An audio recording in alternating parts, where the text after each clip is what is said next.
Okay, similarly with cosine and tangent, we're going to talk about both of them. So here's your graph of the cosine. Very nice, up, down. Like we said, we've seen it a lot already. Right now, it would fail the horizontal line test. So what we do is we restrict the domain for the same exact reasons why we restrict the sine.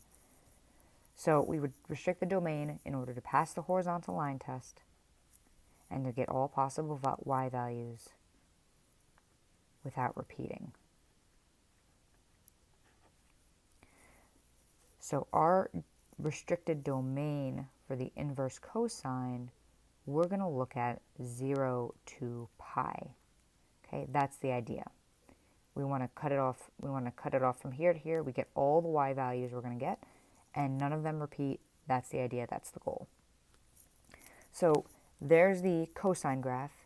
Here is the inverse cosine with that restriction. So as you can tell, you would have the point 0, 1 on the original. That means on the inverse, you're going to have the point 1, 0. So like I said, a little backwards on the graphing. So notation used for inverse cosine, same idea as sine. You see cosine inverse of x. You can see arc cosine of x. And like I said, depending on how far you go with your math, you may see like capital C, and that's usually used to designate that we are restricting the domain of the inverse. All right, so the domain of the inverse cosine is going to be from -1 to 1. It's going to be great, just like sine.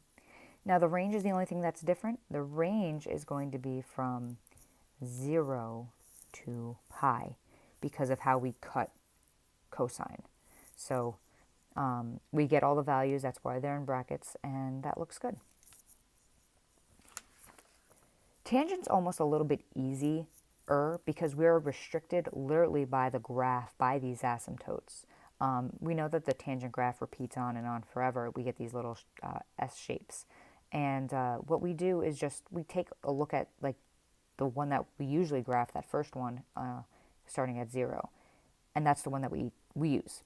So we restrict the domain of the tangent function in order to pass the horizontal line test and get all possible y values without repeating.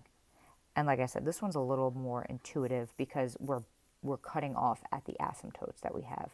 So we're going to use parentheses here because we don't actually reach those asymptotes. So my domain restriction on tangents, -pi/2 to pi/2, the domain on tangent.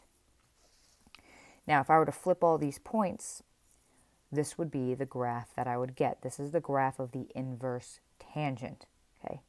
So little different, but you know, you kind of see how it kind of relates. Right up here and right down there, I know it's a little hard to tell. This should say a -pi/2 down there. These asymptotes are now horizontal asymptotes as opposed to vertical asymptotes in the original. So, but no different than what we've been talking about. Notation used for inverse tangent. We can write it tangent inverse of x, usually how we see it on our calculator, or arc tan of x. And then once again, just so you guys can see it. So the interesting thing about the inverse tangent is that the domain is all real numbers, or we go from -infinity to +infinity, because these curves go on forever in both directions. Now, the domain of the inverse tangent is the range of the regular tangent. So there's a lot of stuff, there's a lot of patterns going on here. I wanted you guys to see this so that you can see where they come from.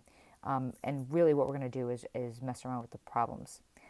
So there's your domain, and then your range is going to be from -pi/2 to +pi/2. In parentheses, don't include them because those are asymptotes.